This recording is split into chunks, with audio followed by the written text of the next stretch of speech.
मालिक के पास हर किसी का खाता है। उस खाते में इंसान का किया हुआ पुण्य और पाप दोनों का हिसाब लिखा जाता है। जब कोई किसी को बद्दुआ देता है तब इंसान के खाते से उसके पुण्य की राशि कम हो जाती है। जब इंसान बुरा काम करता है तब पाप की राशि बढ़ जाती है। विज्ञान भी कहता है कि हर क्रिया के साथ प्रतिक्रिया भी होकर रहती है। जब हम किसी को ठोकर मारते हैं तो ये नहीं भूलना चाहिए कि एक न एक दिन हमें भी ठोकर खानी पड़ेगी। पाप नहीं होगा तो पुण्य का महत्व इंसान कैसे जानेगा महालसापति। अंधेरा नहीं होगा तो प्रकाश से इंसान कैसे प्रभावित होगा। तिरस्कार, नफरत की दीवारें अगर इंसान की जिंदगी में खड़ी नहीं हुई तो इंसान प्यार का करिश्मा कैसे जानेगा। स्वार्थ के होने के कारण ही निस्वार्थ भावना की कदर की जाती है। इंसान को दुष्टता नहीं करनी चाहिए। ये सीख इंसान को दुष्टों का अंजाम देखकर ही मिलती है महालसापति। तात्या, पाप कभी नहीं छुपता। पापी का पाप हमेशा उसका पीछा करता रहता है। उसी प्रकार जब इंसान चोरी करता है, चोरी किए गए सामान को छिपाता है तात्या, वो ये सोचता है कि उसकी चोरी नहीं पकड़ी जाएगी। लेकिन चोर की चोरी छिपती नहीं, वो सामने आ ही जाती है। ऐसा क्यों होता है बाबा? कुछ तो कारण होगा। उसका कारण है उस व्यक्ति के मन के अंदर बैठा हुआ वो आत्म तत्व, वो ज्ञान जो उसे बार बार कहता है कि तुमने चोरी की है, तुमने पाप किया है। तुम चाहे कितना भी अपने पाप को छुपाओ, जुर्म को छुपाओ, लेकिन कोई है जो तुम्हारे पाप को, तुम्हारे जुर्म को देख रहा है। फिर बाबा? फिर इंसान के अंदर द्वंद्व होता है। मन कुछ और कहता है, बुद्धि कुछ और। दोनों की स्पर्धा इंसान को विचलित करता है और विचलन सत्य बनकर सामने आ जाता है तात्या। लोग तीर्थ यात्रा करके मालिक के दर्शनों से पुण्य कमाना चाहते हैं। क्या तीर्थ यात्रा पर जाने से पुण्य प्राप्त होता है? क्या मालिक के दर्शन करने से ही पुण्य मिलता है? पुण्य तो दुखियारों का दुख दूर करके ही मिलता है।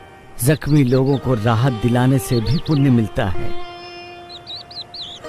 जो दूसरों के आंसू पोंछता है उसे मालिक के दर्शन करने की जरूरत भी क्या है। खुद मालिक उसके दर्शन के लिए बेताब रहता है।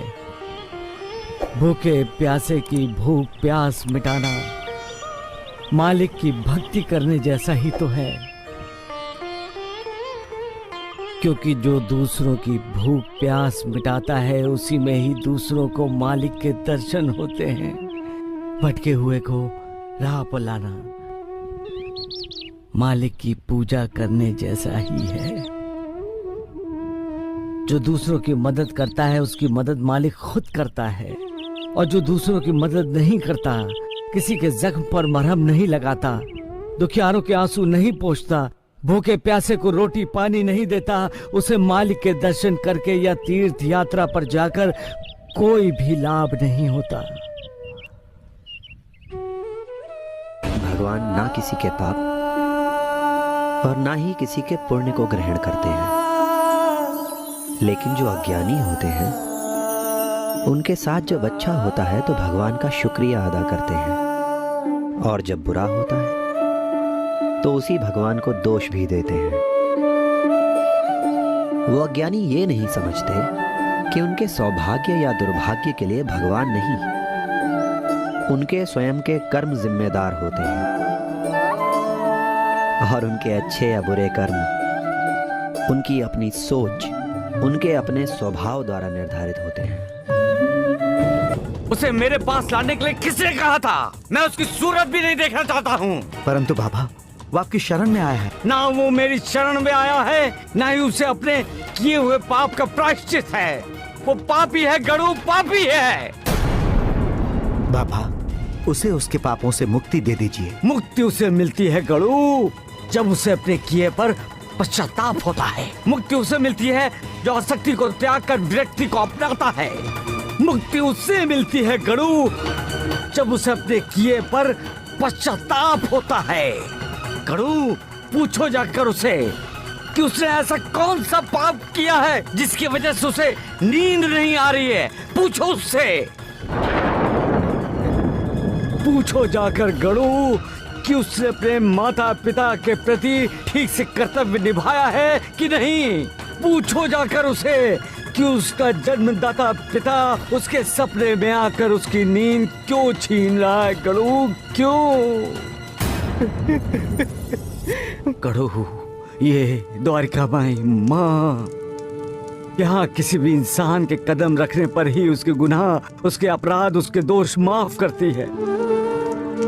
लेकिन गणु, उसका अपराध माफ करने लायक नहीं है, उसका अधिकारी ही नहीं है। उसे तो दंड भुगतना ही पड़ेगा। अगर उसे माफ किया गया तो हर किसी माता पिता का अपमान होगा, उनके आदर सम्मान ममता का अपमान होगा। जो अपने माता पिता का आदर सम्मान नहीं करता वो किसी भी आदर सम्मान के लायक नहीं है, हकदार नहीं है। गणु नहीं, गणु नहीं, उससे किसी भी प्रकार की हमदर्दी की जरूरत नहीं है। नहीं गणु, नहीं। जो कोई भी द्वारिका माई की सीढ़ी चढ़ता है उसके सारे दुख, दर्द, वेदना, पीड़ा नष्ट हो जाते हैं। इस द्वारिका माई से कभी कोई खाली हाथ नहीं लौटा है और भविष्य में भी कोई खाली हाथ नहीं लौटेगा। द्वारिका माई हर किसी की चिंता, विवेचना का बोझ खुद उठाती है और पीड़ितों को चिंता विवेचना से मुक्त करती है। द्वारिका माई हर किसी का कल्याण करती है। जो कोई भी श्रद्धा और भक्ति से द्वारिका माई में आता है उसके लिए द्वारिका माई मोक्ष और मुक्ति का द्वार है। सबका मालिक इंसान बुरे कर्म करता है तो उसे ऐसा लगता है कि उसे कोई नहीं देख रहा, लेकिन भगवान की नजर सब पर होती है। इंसान के बुरे कर्मों के कारण उसके पुण्य की राशि कम होती जाती है। हर इंसान को अपने बुरे कर्मों का और अच्छे कर्मों का फल इसी जन्म में भुगतना पड़ता है। इसीलिए हमेशा सबके साथ अच्छा व्यवहार करो। आशा करते हैं कि आपको हमारा वीडियो अच्छा लगे तो चैनल को लाइक, शेयर और सब्सक्राइब करें और कमेंट बॉक्स में ओम साईं राम जरूर लिखें। वीडियो को अंत तक देखने के लिए धन्यवाद।